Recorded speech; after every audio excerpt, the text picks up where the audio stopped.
Pada akhirnya, yang dikehendaki Tuhan adalah supaya manusia menjadi manusia yang memiliki budi yang luhur, saudaraku. Maksudnya menjadi makhluk yang berbuat kebaikan bagi sesamanya. Hal ini sangat berbeda dengan binatang yang demi mempertahankan hidup, dia bisa mengorbankan apapun.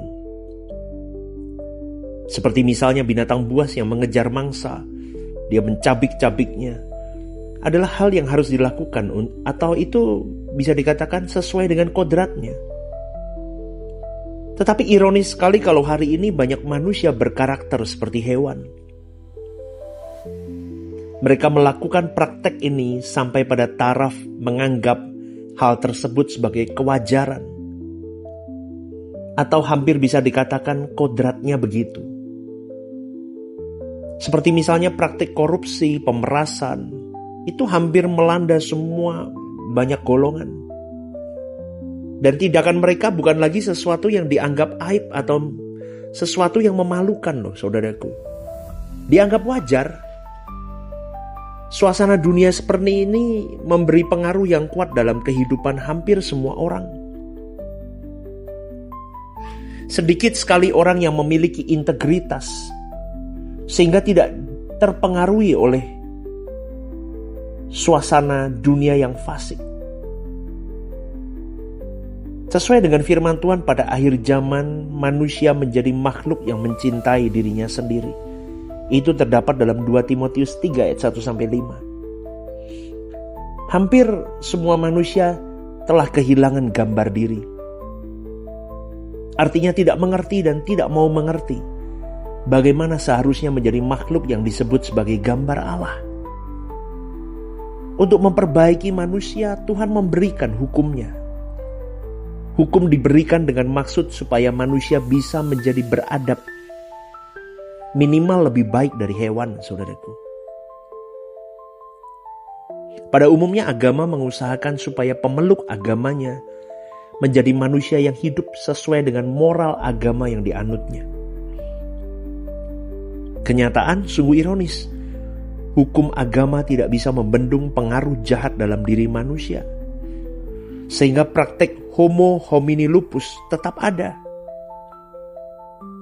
bahkan semakin merajalela.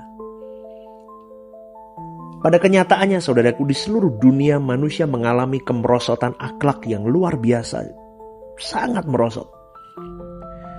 Perang saudara, merusak usaha satu dengan yang lain, bunuh diri, teror, perlombaan senjata.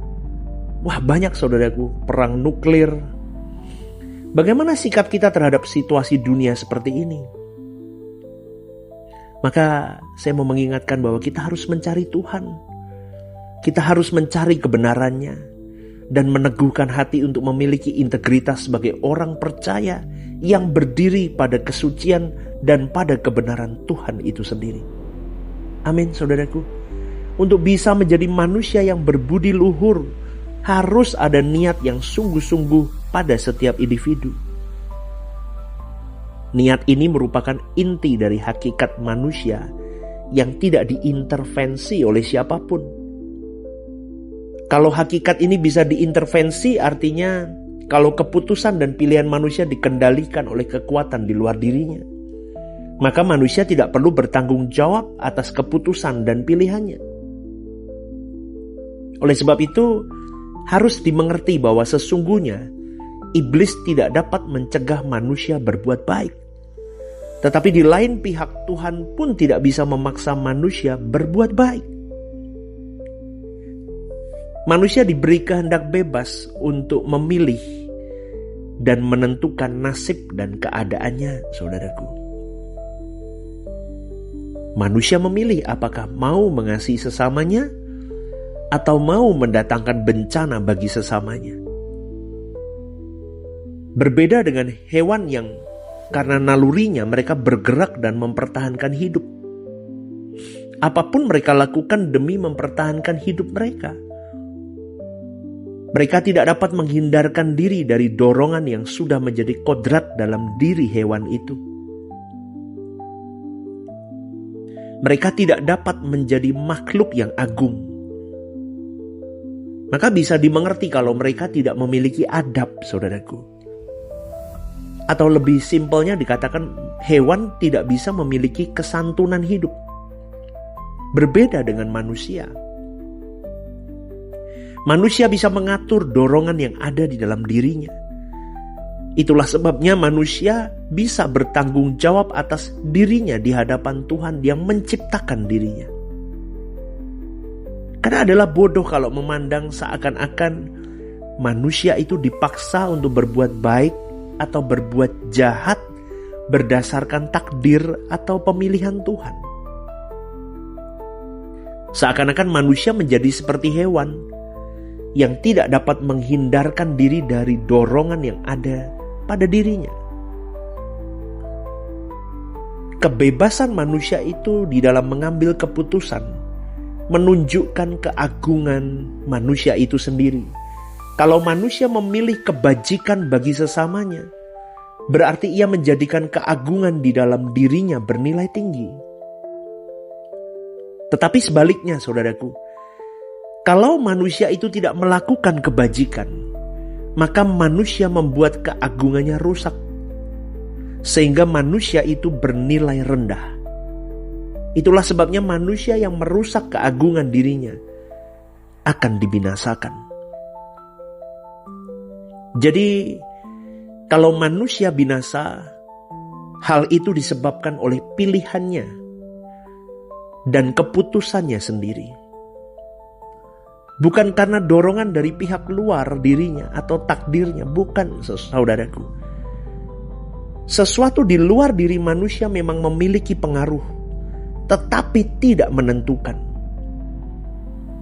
Bagaimanapun manusia itu sendiri yang menentukan pilihan dan keputusannya.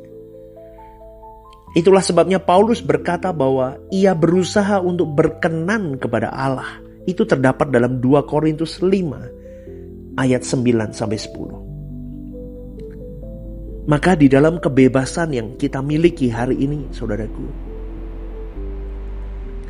pastikan kau dan saya menunjukkan keagungan kemanusiaan kita ini. Dengan cara apa? Di dalam kesadaran kita, di dalam kebebasan kita, kita memilih untuk tetap benar, memilih sesuatu yang membahagiakan atau merajut senyum Bapa kita. Dengan cara apa? Ingat hukum pertama yang diajarkan Tuhan. Kasihilah Tuhan Allahmu dengan segenap dan segenap. Dan hukum yang kedua yang sama pentingnya, yaitu kasihilah sesamamu seperti dirimu sendiri. Berarti, saudaraku, di dalam kebebasan kita, kita mau mengasihi Tuhan dengan sepenuh hati kita, dengan segenap dan segenap. Tapi jangan lupa ada hukum yang kedua. Kita harus mengasihi sesama kita. Dunia semakin jahat, dunia semakin kejam. Kita berada di dalam penghujung akhir zaman. Keadaan dunia akan semakin rumit dan jahat. Tetapi kita harus benar-benar berpikir bahwa kita harus menjadi satu-satunya orang yang berjuang untuk terus hidup di dalam kebenaran, hidup di dalam fokus kepada Tuhan, sampai kita bisa berkata, aku mau jadi partner kerja Allah, aku mau bawa banyak jiwa untuk dimenangkan untuk kemuliaan Tuhan. Amin, saudaraku. Hari ini hari Minggu, jangan lupa untuk datang ke ibadah. Harus langkahkan kakimu ke gereja lokalmu. Temukan suara Tuhan di sana. Amin, saudaraku. Selamat hari Minggu, selamat beribadah, dan Tuhan memberkati. God bless you.